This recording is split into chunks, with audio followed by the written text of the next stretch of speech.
because she didn't just sell pushes, right? But she's done well beyond that. What I can tell you about Lindley is it's been awesome to watch her career here, right? She's such a giving person and takes her job so seriously, because I think she had an amazing experience and she wants to make sure that it's amazing. And for those of you that work with Lindley, you know how awesome she is. We all love Lindley. Take it away, Lindley.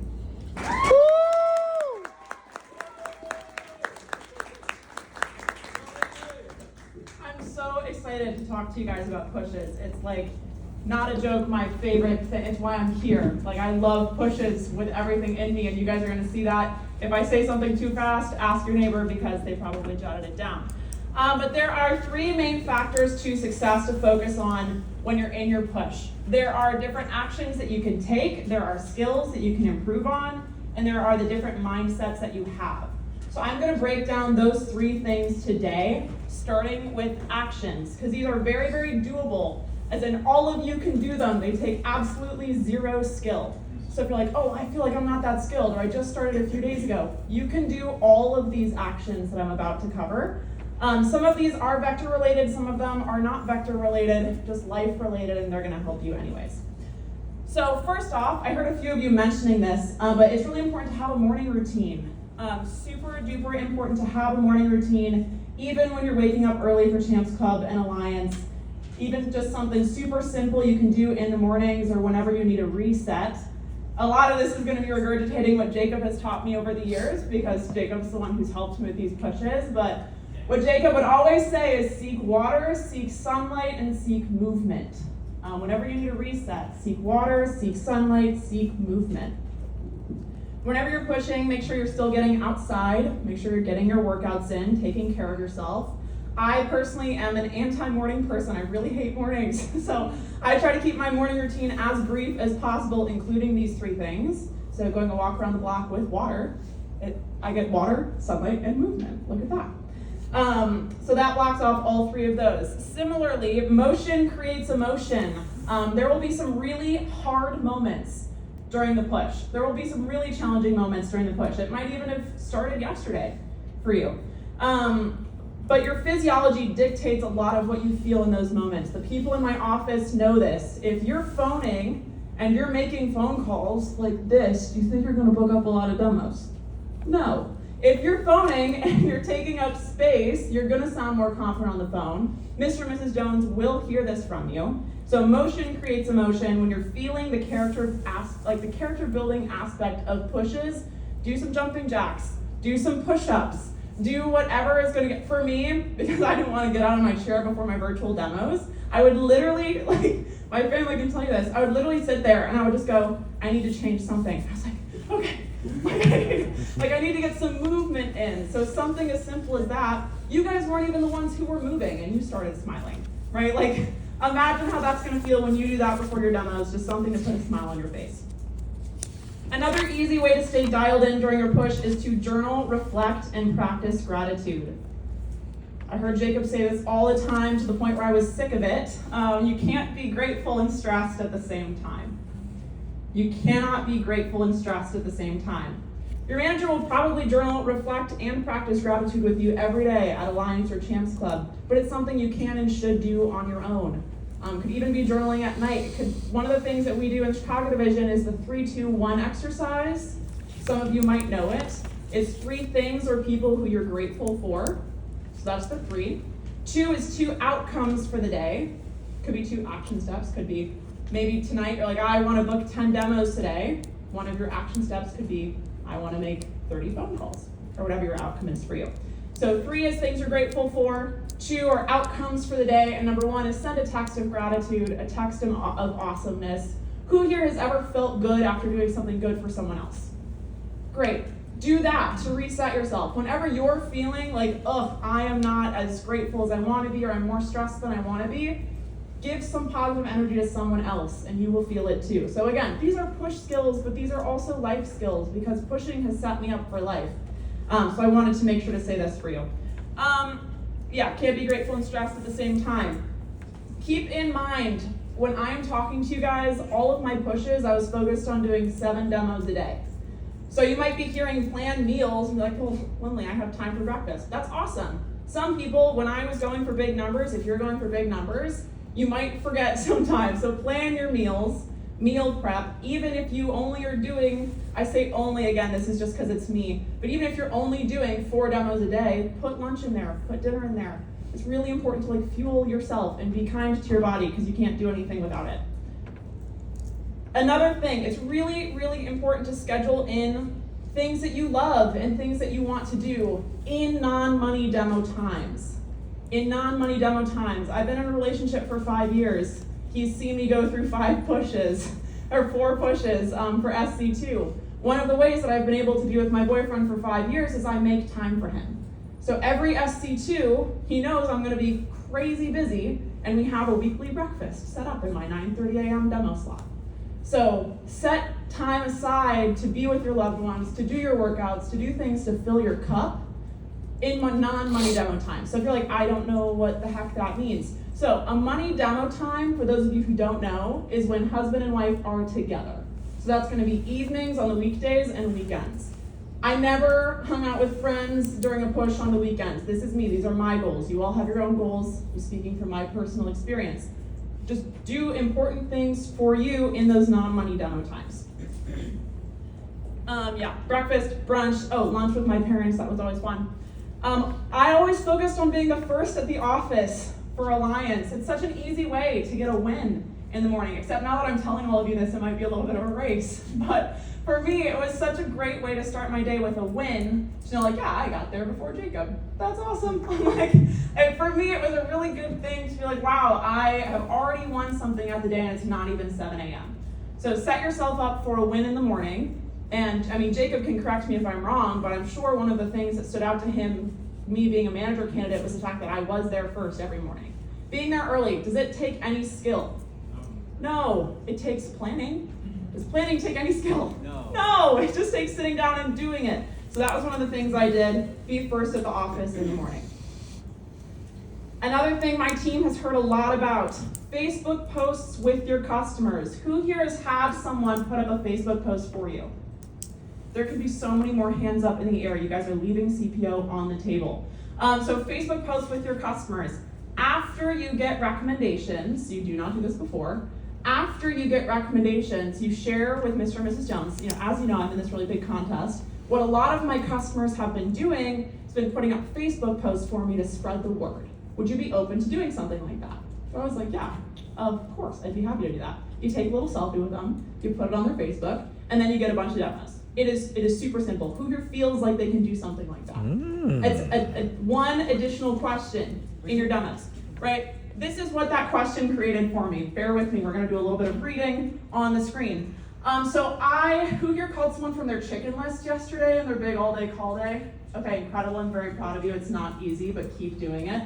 I played ice hockey growing up forever, and my dad, sure is pumping her fist, and my dad found my sports rosters from when I was 8, and so I was calling through a list of hockey moms whose sons I hadn't seen since I was 8 years old. This is SC2 in 2021. And I called Tara Marsh. Tara Marsh is a hockey mom from that team, and I called her and she's like, Lindley, Shira, do you know her? I called her yesterday. Oh yeah, no, I already sold to her, good luck. Tara, I called her, she's like, are you okay? I'm like, yeah. She's like, are you just calling through the roster right now? I was like, yeah. She's like, that's awesome. She's like, I would never do that, how can I help? So I booked up a demo with her, and after the demo, she put up this post.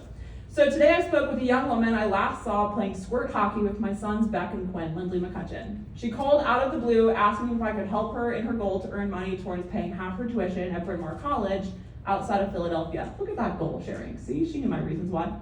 Would I sit in on a 20-minute Zoom and hear about Cutco knives? Honestly, at this point, I was already impressed enough. This girl is 18 years old and working old contacts like a pro. Of course, I could give her a few minutes of my time. My favorite sentence. There is a 0.0% chance that my boys would have had it in them to make the same call to her mom and dad. Anyhow, I will say that beyond being impressed by Lindley's confidence, drive, and organization, the girl knows something about knives. She's been doing this for a year and intends to keep it going through college. Huh, look at that. She gets credit for each presentation, regardless of whether you leave with a new potato peeler or not. So if you have a few minutes to give help to an ambitious young woman, please reach out to Lindley. This has 27 reactions and 22 comments. I booked 8 demos. from this post being put up. I sold $7,000 Wow. on those 8 demos. And one of those demos, Rachel Barner, she's bought from me more than any other customer. She's bought from me 5 times. And she referred me to Kimberly Kroll, who bought a red homemaker to put me over $100,000 in personal sales. So this is not like, yes, I love it's not impressive. I made a phone call, right? This takes no skill. I want you guys to realize that. The only thing that I did was call through my chicken list repeatedly. This was not my first time I had called her. Like, call through your chicken list, ask for people to put up Facebook posts. It can open an unbelievable amount of doors for you. This boosted my confidence so much. Do you guys think that after I called Tara Marsh, I was like, damn, I can call anyone? Yes, exactly, right? It's gonna build your confidence. Jot down your questions, please. It's gonna build your confidence. So Facebook posts with your customers, call your chicken list, even people who you called yesterday, even people who you've texted twice. Hey, can I get your mom and dad's number? Ex-boyfriends, ask them for their parents' numbers. You never know what's gonna happen, right? Similarly, a big key for pushing in general is to create urgency. And that happens when you ask if you can follow up with them at the end of your push. I want everyone to jot this down. This is very serious. I mean it. You guys have all heard about Connor Olson, right? The guy who sold 71,000 in his SC2 push in 2016.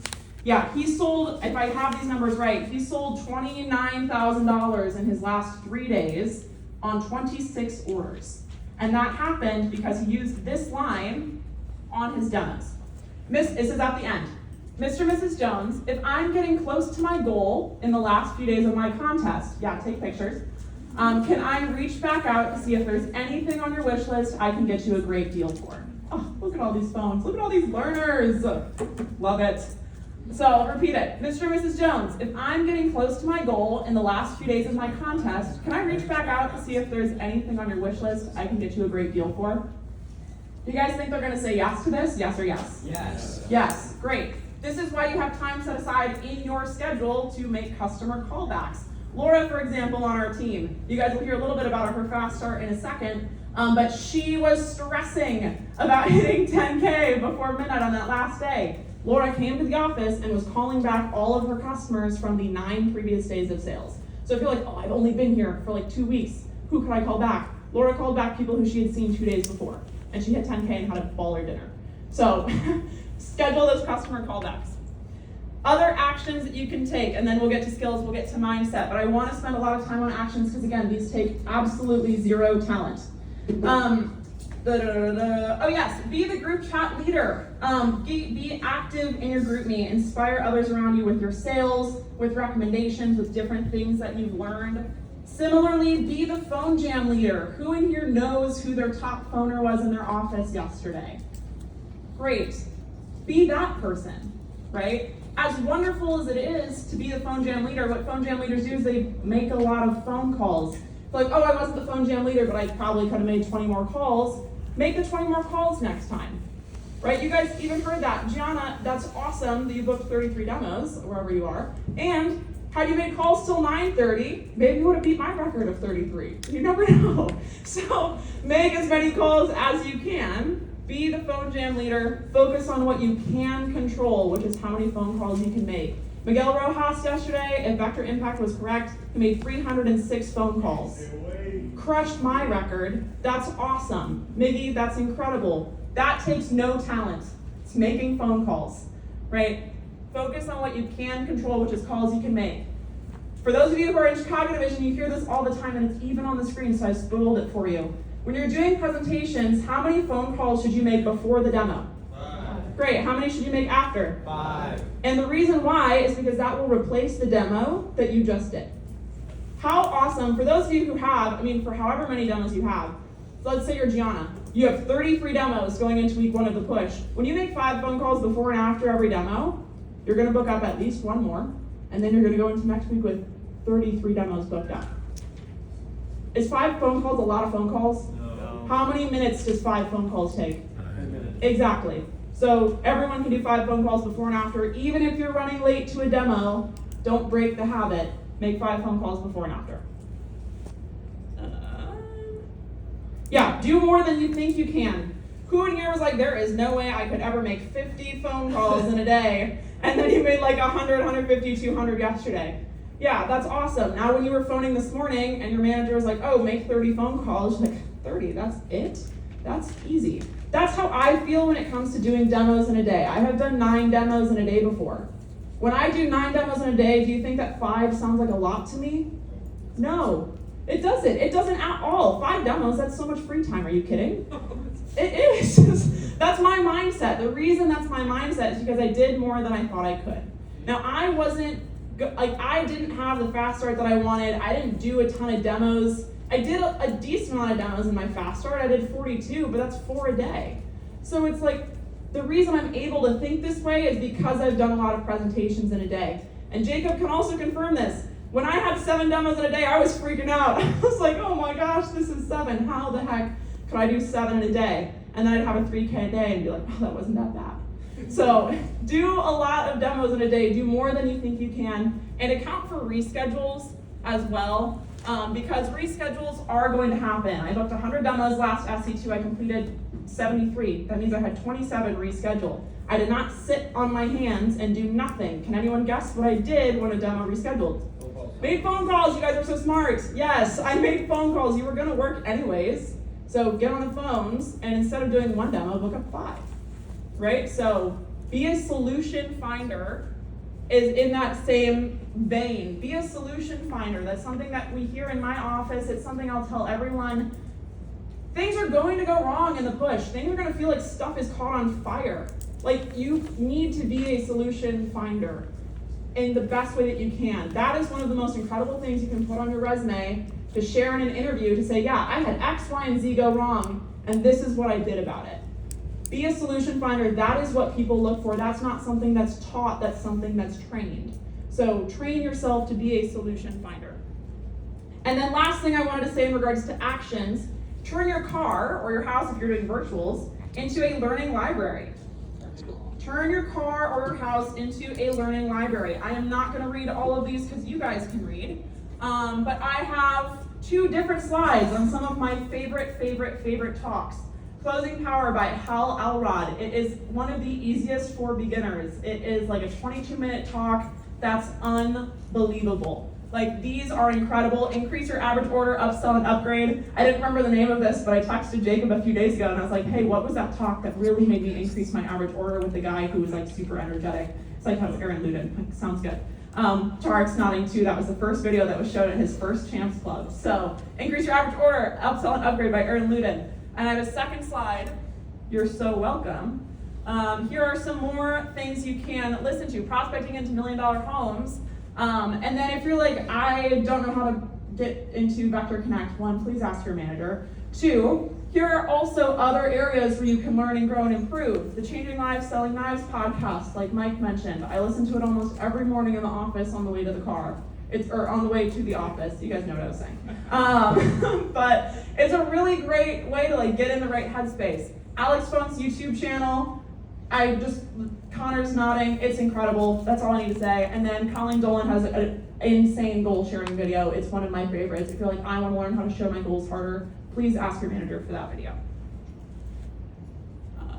Oh yeah, look it, I have more. Wow, these are not shocking. Make a lot of phone calls, ask a lot of questions. Can you guys do that? Great. Awesome. And have reasons why. Have reasons why. For me, I'm a firm believer in 50 reasons why, because that's what Jacob would have me do. 10 works too. I don't care as long as they're strong enough.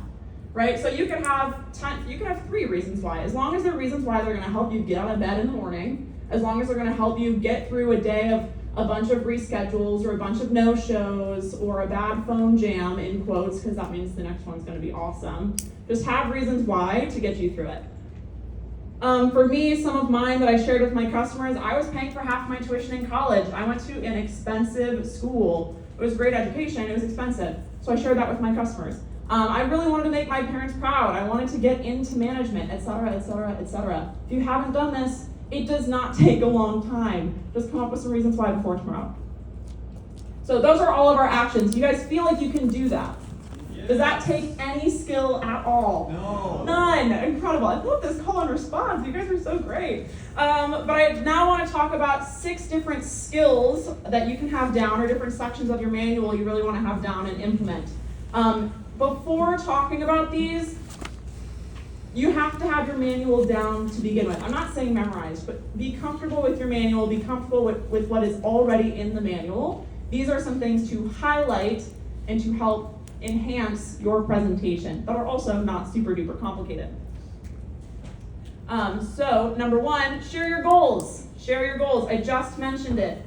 To be clear, nobody will ever buy Cutco just to support you. These are not Girl Scout cookies. No one will buy Cutco to support you. However, people will buy Cutco today and from you because of the goals that you're sharing.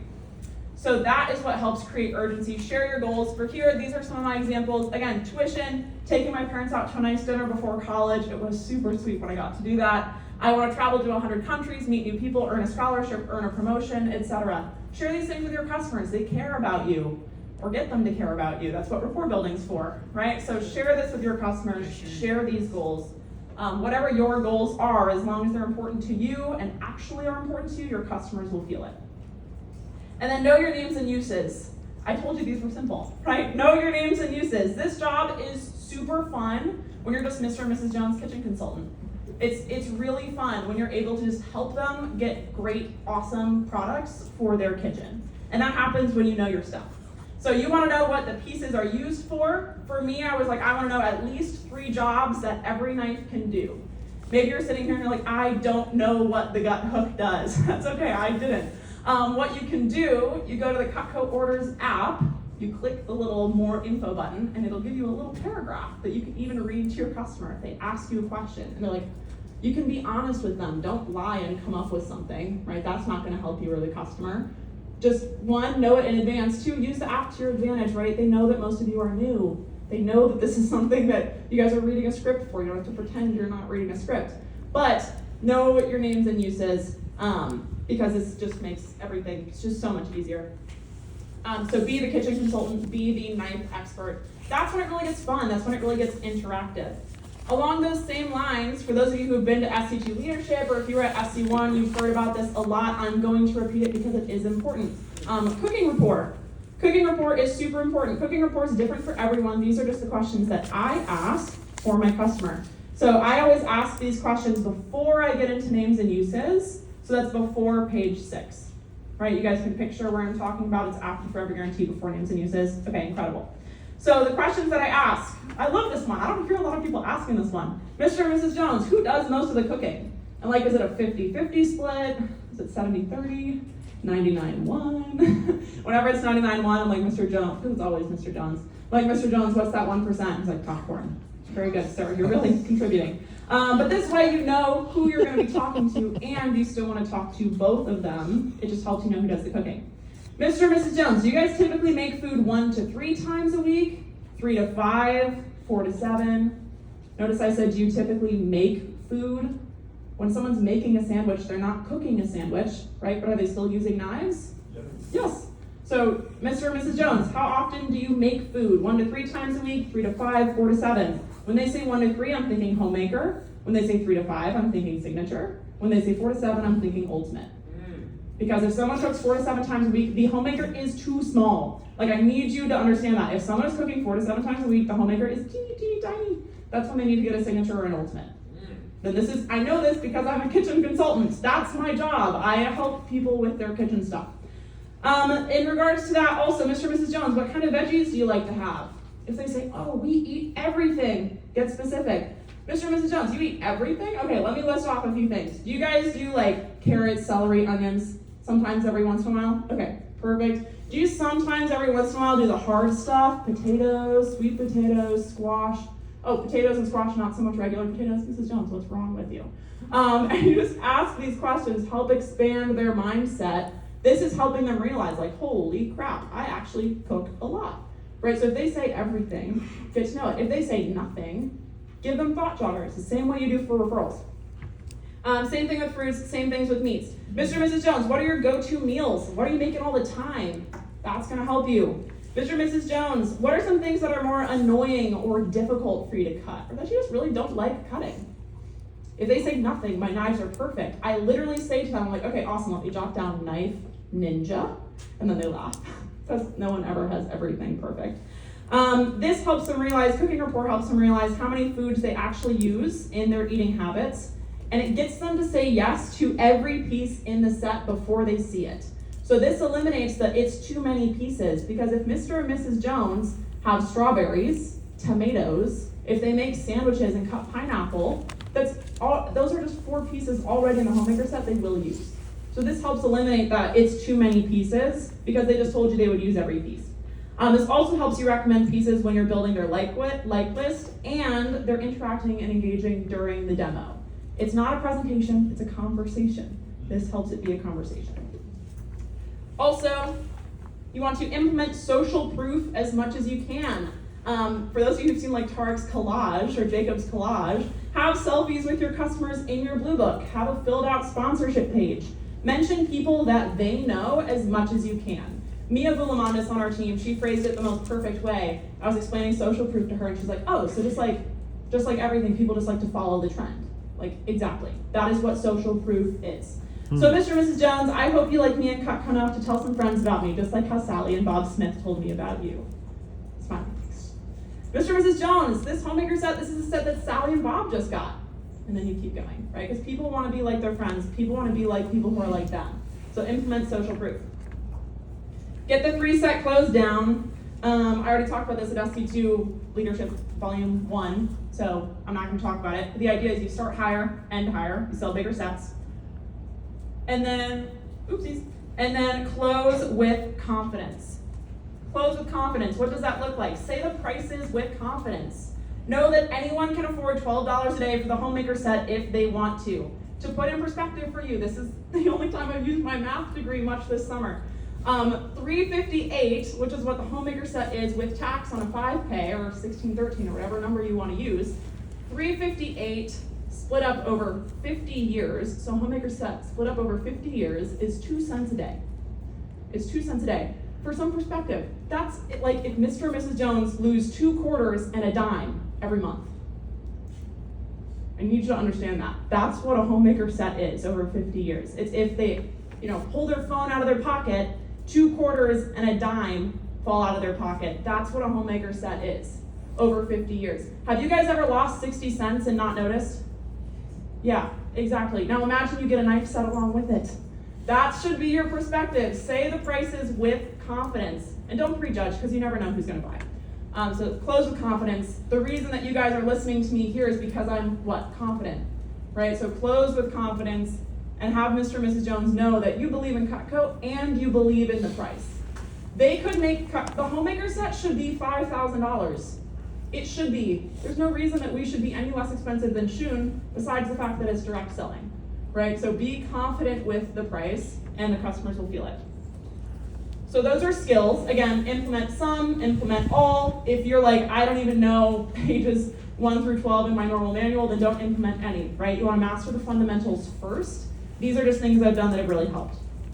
And then the last part about pushes is all about mindset. It's all about mindset. I've made sure to include all of my favorite push phrases in here. So if you're into inspirational quotes, or if you're someone where it's like, hearing something repeatedly is really going to help me get through it, please perk your ears up.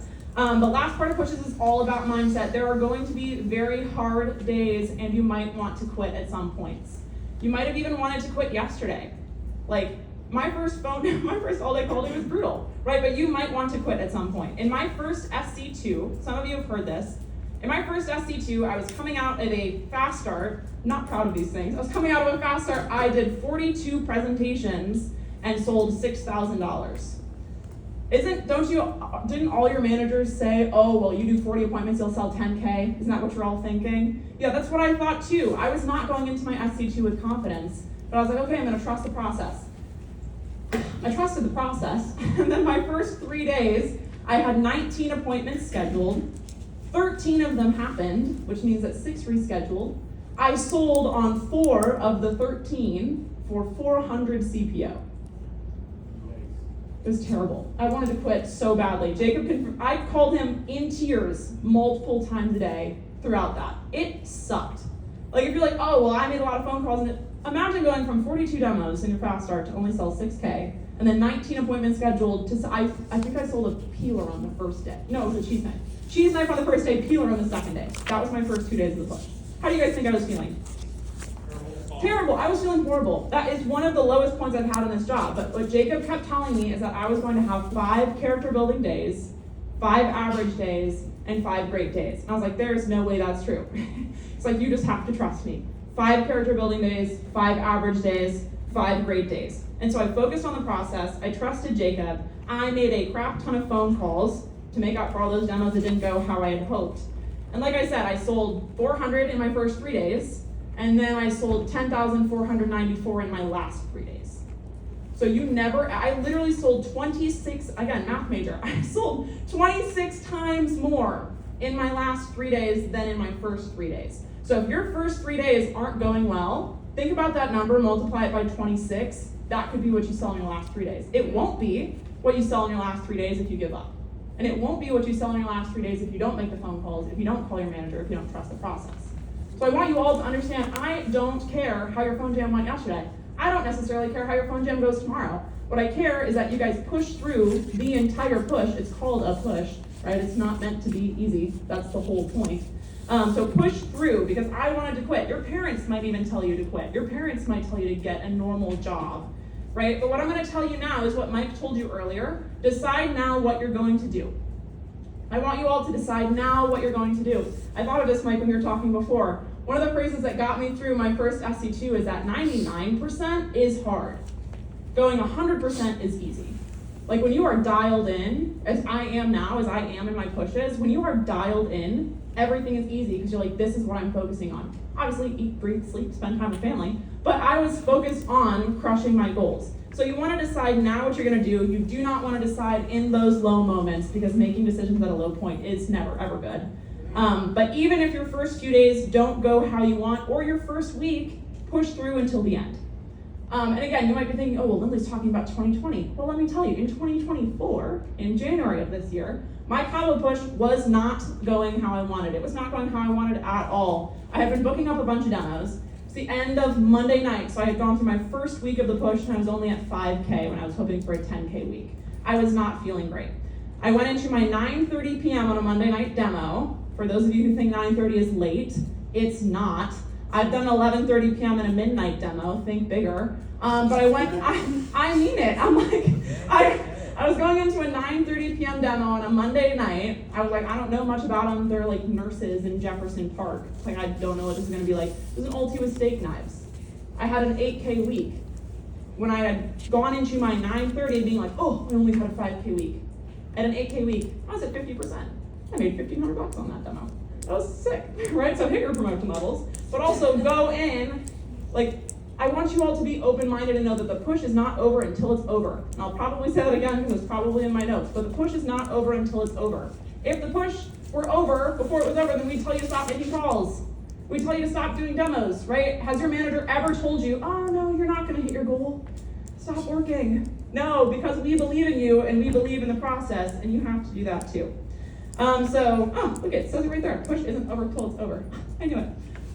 So along those same lines, have the memory of a goldfish. I'm going to coin Tarek for this because he's bummed he doesn't always get credit. But like Tarek says, you have to have the memory of a goldfish. A goldfish's memory lasts 3 seconds. So whether you have a great demo or a tougher demo, I don't care. It's important that you all keep your heads on straight, stay focused, and be present for the customers in front of you, because they are taking time out of their day to listen to you and help with their goals. So they deserve the best and most dialed in version of you. They don't care if you sold on your last demo. They don't care if you had a no sale, no reps. They actually don't care at all. They just want the best experience with you. So you should give that to your customers. So again, keep your focus forward. And every time, this is one of my big keys to pushing with your mindset. Every time you experience adversity, be grateful for it. Like every time I face a challenge in Vector, this is even now in management, when I face a challenge in Vector, I just keep in mind like how awesome that is going to make my success story. Like that is what I keep in mind. It's like, wow, this is really tough right now. Can't wait for when I'm crushing it. And then I can tell people, yeah, this is what I went through. That's how I feel about my SC2 push. Like when I went into my SC2 push in 2020, I was like, man, I really want to be who they're all talking about. I remember I was hearing Greg Strine talk all about Sean Aceto and all of those people whose stories he has over and over. I was like, I want to be one of those people. And that wouldn't have happened had I given up in my first 3 days, which I very much could have, and I'm sure other people did. And I didn't, and I'm here because of it. If I had given up in those first 3 days, I very much would not be with Vector. I would not have been here throughout college. I would not be here now. And that was because I pushed through my first 3 days. So keep pushing, think about how awesome it's gonna be in the end. Laura, I mentioned her fast start earlier. Laura Ovenberger was at 3,500 going into day 7 of her fast start. And she remembers this. I just kept telling her, I was like, this is gonna make an awesome story for when you tell reps one day. It's like, this is gonna be an awesome story that you can tell people. And she hit 10K at 11 p.m. in her last night. And that would not have happened if she had given up at 10:45 or 10:30 or 10 p.m. or the morning of day 7. She didn't give up, and she hit 10K. And it's like, I want you guys to take away, and Laura's been here for less than a month, right? And that's something that, like, she listened to me, she trusted me. She's awesome too, which is a big part of it. But like, keep pushing until the end. So trust the process, be grateful for adversity. Keep in mind, oh, I love this one too. You guys are getting all the goods. Keep in mind that this is not a 17-day push. This is really not a 17-day push. It is 17 consecutive 1-day pushes. Okay. So it is 17 consecutive 1-day pushes. Go all out every day of the push because you do not want to have any regrets. You guys saw my SC2 numbers earlier, which I'm really proud of. But the one I'm most proud of is my 15K push from 2022. That was the hardest push I ever did. It was super challenging. Oh, it was really hard. You guys can hear it now.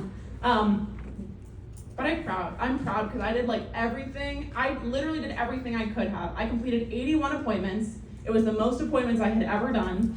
I did an 11:30 p.m. and a midnight demo. Mike, I don't know if you know this. I stayed at my friend's house for 3 weeks because she lived closer to the office than I did. My house was an hour and a half away from the office, and I was like, I want to be first at Alliance every morning. I was like, I really want to be first at Alliance every morning, so I stayed at my friend's house for 2.5 weeks because she lived closer to the office. That's how committed to my goals I was. I'm not saying you need to be that committed to your goals. I am saying if you want to be giving this talk next year, you do need to be that committed to your goals. So that's what it was for me. I have no regrets leaving that push because I maximized every second. And even though that was my lowest selling push, I worked the hardest in that one and I have no regrets. You might also be hearing all of these numbers of demos I did. You might be thinking, holy cow, this woman is crazy. That is so many demos. And I promise, first of all, your goals are your goals. I had my goals, they were big. So whatever your goals are, just commit to them. But no fatigue is felt on the day of victory. Like, when I look back at my pushes, I don't think of, oh wow, I worked so hard, or God, I was up so early, I didn't get to watch the Netflix episode that I wanted, or whatever else you're worried about right now. I think about the feeling of being the last 2 people standing on stage last year.